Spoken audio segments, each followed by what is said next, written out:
Mr. Muddle.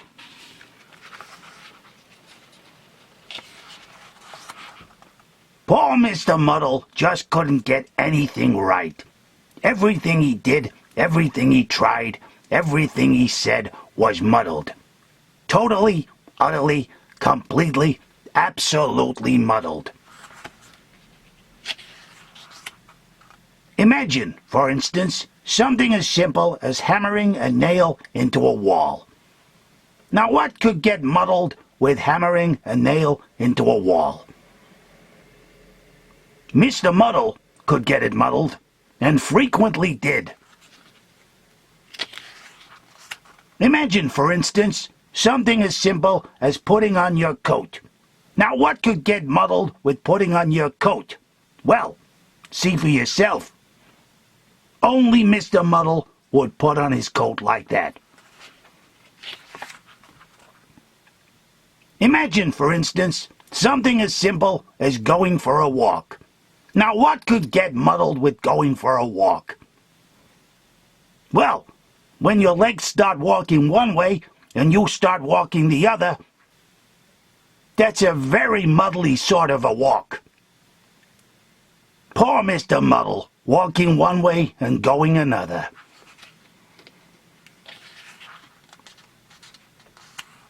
Now, you'd probably like to know where Mr. Muddle lives. In a house by the sea near a place called Seatown.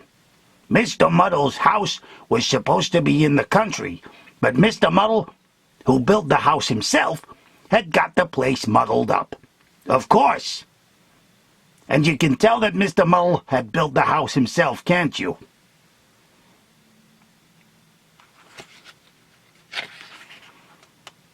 This story starts one afternoon when Mr. Muddle was having his breakfast. Yes, we know you don't have breakfast in the afternoon, but you do if you get your meal times muddled up. Mr. Muddle was having bread and butter and jam and a cup of tea with milk and sugar.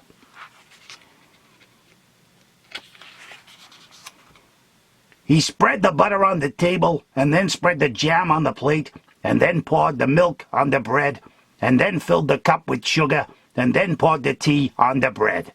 What a terrible, muddly mixed-up breakfast. That afternoon, after breakfast, he went for a walk down the beach near his house in order to work up an appetite for supper. He met an old fisherman called George, whom he knew quite well. "Good afternoon, Mr. Muddle," said George. "Good evening," replied Mr. Muddle. George smiled.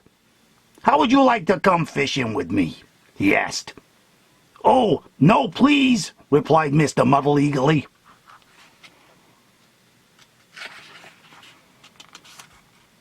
"Help me push the boat out from the beach," called George.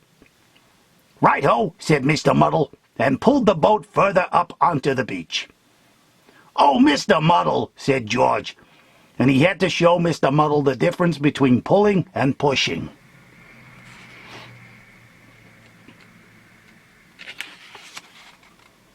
However, eventually, somehow or other, they managed to get the boat out to sea.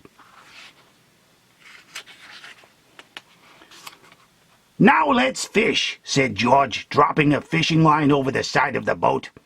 "Right-ho," said Mr. Muddle, and dropped himself over the side of the boat. Splash! "Oh, Mr. Muddle," said George again.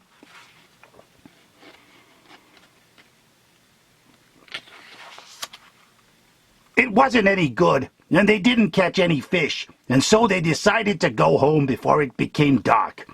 "Help me pull the boat up onto the beach," called George. "Right-ho," said Mr. Muddle, and pushed the boat back into the water. George was just about to say, "Oh, Mr. Muddle," again, when he had an idea.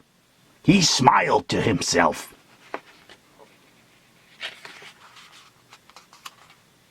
"Help me push the boat out into the sea," George called. "Right-ho," said Mr. Muddle, and pulled the boat up onto the beach. "Well done, Mr. Muddle," said George. Mr. Muddle smiled a smile and went home. George smiled a smile and went to tell everybody. The following day in Seatown, Mr. Brick the Builder asked Mr. Muddle to hold his coat for him. "Right-ho," said Mr. Muddle, and held his ladder for him, which is what Mr. Brick really wanted. "Well done, Mr. Muddle," smiled Mr. Brick, who'd been talking to George. Mr. Muddle was very pleased. Then Mrs. Scrub at the laundry asked Mr. Muddle to pass her the soap. "Right-o," said Mr. Muddle, and passed her a clothes peg, which is what Mrs. Scrub really wanted. "Well done, Mr. Muddle," smiled Mrs. Scrub, who'd also been talking to George. Mr. Muddle was extremely pleased.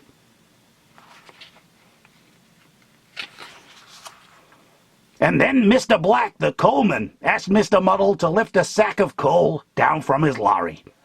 "Right-ho," said Mr. Muddle, and lifted a sack of coal up onto the lorry, which is what Mr. Black had wanted all along.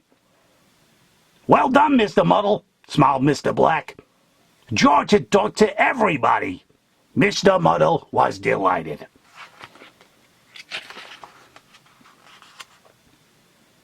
In fact, Mr. Muddle was so delighted he decided to go home and cook himself a large meal to celebrate. Roast turkey and peas and potatoes and gravy. He put the turkey in the cupboard to cook. He peeled the peas. He put the potatoes in the refrigerator to boil. And then do you know what he did? He tried to slice the gravy. Oh, Mr. Muddle,